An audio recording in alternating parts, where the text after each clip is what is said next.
చిరుధాన్యాల వాడకం అంతటా పెరిగింది. వాటిలో ఉండే పోషక విలువలతో ప్రతి ఒక్కరూ తినేందుకు ఆసక్తి కనబరుస్తున్నారు. దీనికి తోడు కేంద్ర రాష్ట్ర ప్రభుత్వాల ప్రచారం, సాగుకు చేయూత తదితర కారణాలతో సాగు చేసే రైతుల సంఖ్య పెరుగుతూ వస్తోంది. ఈ క్రమంలో చిరుధాన్యాల సాగులో మేలైన విధానాలు, దిగుబడుల పెంపు, ఉప ఉత్పత్తుల తయారీ దిశగా రైతులను మరింత ప్రోత్సహించేందుకు భారతీయ చిరుధాన్యాల పరిశోధన సంస్థ శ్రీకారం చుట్టింది. ఇందులో భాగంగా విజయనగరం జిల్లా గాజులరేగలోని వ్యవసాయ పరిశోధన స్థానంలో 2 రోజుల పాటు శిక్షణ కార్యక్రమం ఏర్పాటు చేశారు.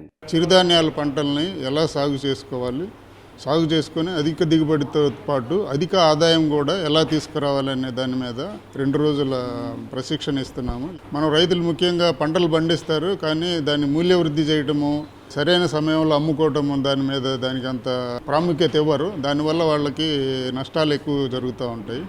మనం పండిన పంటని సరైన సమయంలో అమ్ముకుంటే వచ్చే ఆదాయాన్ని 50 నుంచి 100% పెంచుకునే అవకాశం ఉంటుంది. విత్తనోత్పత్తి ఏ రకంగా చేయాలి, పోషక యాజమాన్యం ఏ రకంగా చేయాలి, దాంట్లో దిగుబడి చేయడానికి కావాల్సినటువంటి సస్యరక్షణ పద్ధతులు ఏంటి, ఏ రకంగా పంటని పండించుకోవాలనే దాని గురించి, అదేవిధంగా ఈ చోడి పంటని ఇంటిగ్రేటెడ్ ఫార్మింగ్ సిస్టమ్, సమీకృత వ్యవసాయ విధానాల ద్వారా కోళ్ల పెంపకం కానీ, మేకల పెంపకం, అంతర పంటలు చేయడం, ఇవి అన్నిటి ద్వారా కూడా IFS ప్రోగ్రామ్ కూడా నేను 4 లెక్చర్స్ అయ్యాయి. ఈ శిక్షణ కార్యక్రమానికి విజయనగరం చుట్టుపక్కల ప్రాంతాల నుంచి రైతులు అధిక సంఖ్యలో హాజరయ్యారు. తమ ప్రాంతంలో అధిక విస్తీర్ణంలో సాగులో ఉన్న రాగి పంటలో మెళకువల గురించి, అలానే ఉప ఉత్పత్తుల తయారీ గురించి తెలుసుకునే అవకాశం కలిగిందని రైతులు సంతోషం వ్యక్తం చేశారు. ఇక్కడ ట్రైనింగ్ ఏంటి ఇచ్చారంటే, మాకు 5 రకాల చోడి పంటలు చూపించడం జరిగింది. అందులోని మేలైన జాతి ఏదనేసి మాకు తెలియజేశారు. పెద్ద చోడి అనేది కూడా చూపించారు.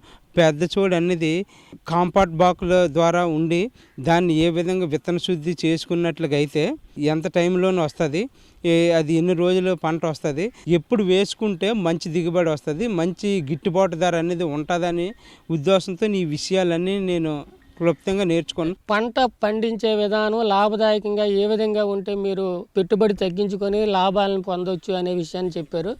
తర్వాత ఏంటంటే దీని ద్వారా ఉప ఉత్పత్తులు అయినటువంటి మనకి ఇక్కడ బిస్కెట్స్, న్యూడిల్స్, తర్వాత స్నాక్స్ ఐటమ్స్ ఇలాంటివి కూడా మాకు ఏ విధంగా తయారు చేస్తారో అని చెప్పారు.